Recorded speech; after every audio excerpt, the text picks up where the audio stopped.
So greater இஸ்ரேலை நிறுவுறது, Israel expand பண்றது தஜ்ஜாலோட வருகைக்காக. இதுதான் வந்து அவங்களுடைய கோலா இருக்கு, யூதர்களுடைய கோலா. குறிப்பாக ஜியோனிஸ்டுகளோட கோலா இருக்குது. ஸோ வந்து சிலர் உலக அரசியலை பார்த்து கேட்கக்கூடிய கேள்வி என்னன்னா, ஒரு சென்ட்ரலைஸ்டு குளோபல் பவர் உருவாகுதான்னு கேட்குறாங்க. அது தஜ்ஜாலுடைய வருகைக்காக ஸ்டேஜ் செட் பண்றாங்களான்னு கேட்குறாங்க. உண்மைதாங்க. இதுதான் உண்மையாக இருக்கு. ஸோ ஹதீஸ் அடிப்படையில பார்க்கும்போது உலகம் முழுக்க தஜ்ஜால் வந்து டிராவல் பண்ணுவான். ஒரு பெரிய இன்ஃப்ளூயன்ஸ் பண்ணுவான்.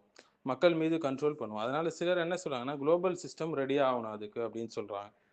ஸோ சென்ட்ரலைஸ்டு ஒரு பவர் ஸ்ட்ரக்சர்ஸ் உருவாகுது இன்றைய உலகத்துலன்னு சொல்றாங்க. இன்டர்நேஷனல் அலையன்ஸ் உருவாகுது. குளோபல் எக்கனாமி அதுக்காக உருவாக்கப்படுது. டிஜிட்டல் கண்ட்ரோல் சிஸ்டம் உருவாக்கப்படுது. ஸோ கிரேட்டர் இஸ்ரேல் என்ற ஆங்கிள் நம்ம பார்த்தோம்னா சிலர் என்ன சொல்றாங்கன்னா, மிடில் ஈஸ்ட் கண்ட்ரோல் வந்து ஒரு ஸ்ட்ராட்டஜிக் பவர் சென்டர் சொல்றாங்க. அடுத்தது பலஸ்தீனை வந்து கைப்பற்றி வச்சிருக்கிறது, சேக்ரட் லேண்டை கண்ட்ரோலில் வச்சுக்கிறது, மறுமை நாளுக்கான அந்த இறுதி நாளுக்கான ப்ரிப்பரேஷன், தஜ்ஜாலுக்கான ப்ரிப்பரேஷன். அடுத்தது மன ரீதியாக சைக்காலஜிக்கல் ப்ரிப்பரேஷன் என்னன்னா, தஜ்ஜாலுடைய ஃபித்னா வந்து மக்களை ஏமாற்றுவது. இன்றைய ட்ரெண்ட்ஸ் பார்க்கலாம், மீடியா இன்ஃப்ளூயன்ஸு, ஃபால்ஸ் நரேட்டிவ்ஸு, உண்மையை வந்து என்ன செஞ்சிறது, அப்படியே பூசி மழிகிறது. இது எல்லாமே வந்து மனிதர்கள் வந்து தஜ்ஜால் ஏமாத்தினா ஈஸியாக அதை அக்செப்ட் பண்ணுற லெவலுக்கு ப்ரிப்பேர் ஆக்கி வச்சிருக்கிறாங்க மக்களை. ஒரு பக்கம் எக்கனாமிக் கண்ட்ரோல் இல்லைங்களா, digital money, global finance systems, இது எல்லாமே உருவாக்கி வச்சிருக்காங்க. ஸோ ஒரு சிஸ்டம் கண்ட்ரோல் பண்ணனா மக்களோட டிபெண்டன்சி அதிகரிக்கும்.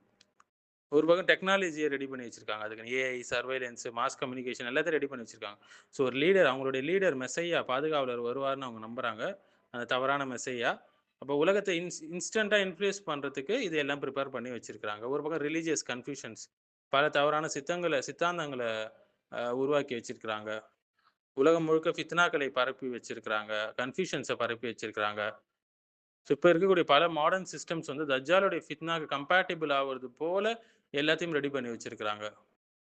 ஸோ சூரத்துல் கஹஃப் உடைய முதல் 10 ஆயத்து, சிலர் கடைசி 10 ஆயத்து சொல்றாங்க. இதெல்லாம் நம்ம தொடர்ச்சியாக ஓதி வந்தோம்னா தஜ்ஜாலுடைய ஃபித்னாவிலேருந்து நம்ம பாதுகாப்பு பெறலாம் இல்லைங்களா?